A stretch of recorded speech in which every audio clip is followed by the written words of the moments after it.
Bonjour à tous et bienvenue pour cette nouvelle vidéo. Et cette semaine, ce sera une vidéo spéciale Hanouka, puisque ce soir nous allumons la 4e bougie. Et d'ailleurs, n'oubliez pas de venir ce soir à la synagogue à 16h45 pour Mincha. Et à 17h, enfin juste après, vous aurez des festivités partout dans Lyon. À partir de 19h30, le cours de pensée juive comme chaque semaine. Et ensuite, nous irons allumer la Hanoukia sur la place Bellecour, donc juste à côté de la synagogue. Vous êtes donc conviés à nous rejoindre avec plaisir pour l'office, pour la tfila, pour l'allumage de la synagogue d'abord, le cours de pensée juive, l'allumage public. Bref, ce soir, c'est la fête. Et puisque c'est la fête et qu'on est sollicité de toutes parts, en tout cas, de manière générale, lorsqu'on est actif, c'est-à-dire lorsqu'on est dans le monde du travail et de manière générale, en fait, de nos jours, même lorsqu'on n'est pas dans le monde du travail, quel que soit l'âge, et dès l'instant qu'on a installé l'application Facebook, on a installé l'application Le Monde, l'application L'équipe, donc on est sollicité en permanence sur différents éléments de notre vie qui peuvent nous intéresser. On veut savoir comment s'est passé le match de Saint-Etienne par exemple. On veut savoir ce qui se passe actuellement à Paris avec les émeutes des Gilets jaunes. Là, on a besoin de savoir beaucoup de choses. Et finalement, on a tellement d'accès à l'information que parfois, on est en permanence, en fait, dans l'information. Et j'aimerais vous partager une explication qui pourrait être intéressante autour du symbole de la toupie.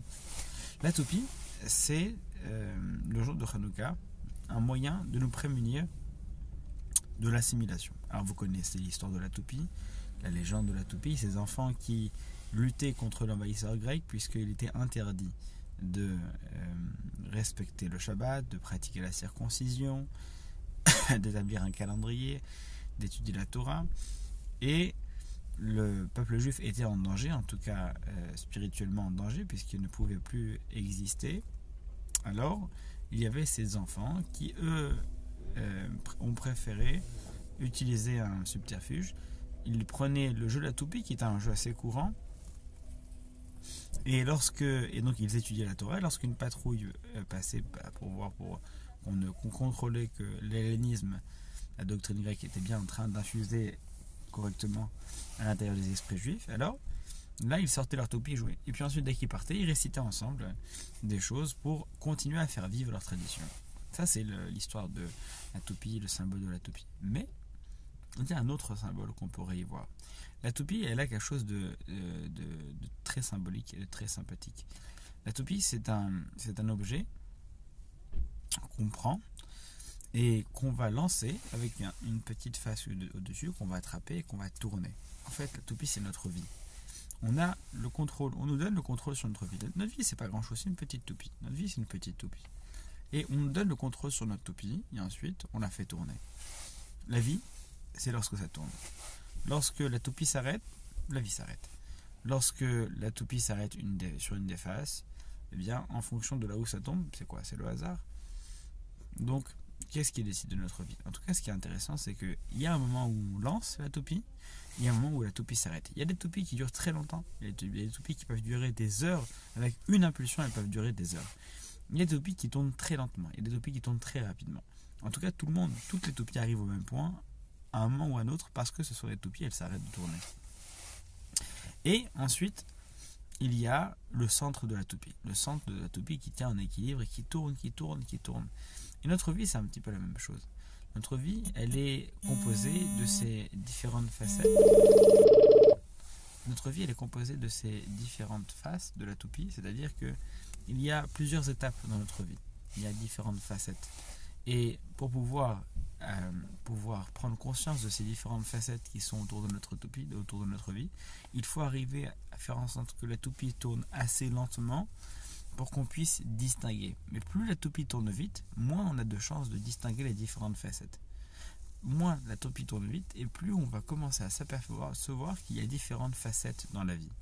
Et que parfois, lorsqu'on est bloqué sur une facette, il suffit de tourner la tête et se rendre compte qu'il y a une autre facette. Mais ça, on ne peut se rendre compte que lorsqu'on a décidé d'arrêter de faire tourner la toupie trop rapidement. Notre vie, si elle est en permanence dans ce tourbillon qui ne s'arrête pas, ce tourbillon d'informations, ce tourbillon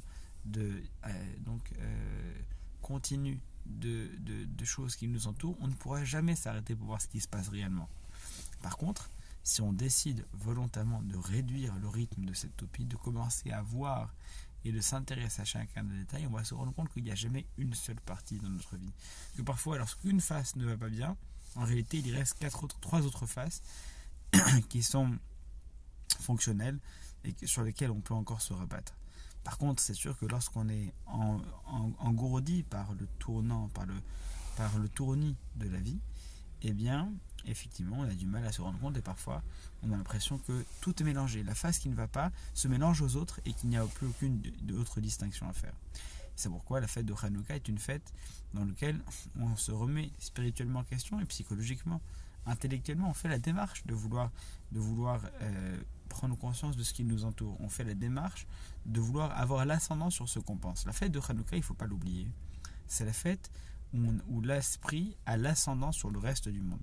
Le reste de l'année, enfin, le reste des périodes de l'histoire, on a été mis en danger par notre corps, alors que pendant Hanouka, c'est notre esprit qui était mis en danger. Donc, le symbole profond de la fête de Hanouka, c'est se rendre compte que nous avons le contrôle sur ce qu'on pense, sur ce qu'on fait, sur ce qu'on croit. Et ce n'est pas parce que les autres le croient, parce que les autres le pensent, parce que les autres veuillent qu'on le pense, qu'on est obligé de penser de la même manière. La fête de Hanouka, ne l'oublions pas, c'est la fête de la résilience, de la résistance contre les doctrines qu'on nous impose. Alors, prenons un petit peu de recul et essayons de constater toutes les faces qui nous entourent, de constater toutes les faces de la société qui nous entoure, et ainsi prendre conscience de notre existence. Hanouka Sameach et à ce soir.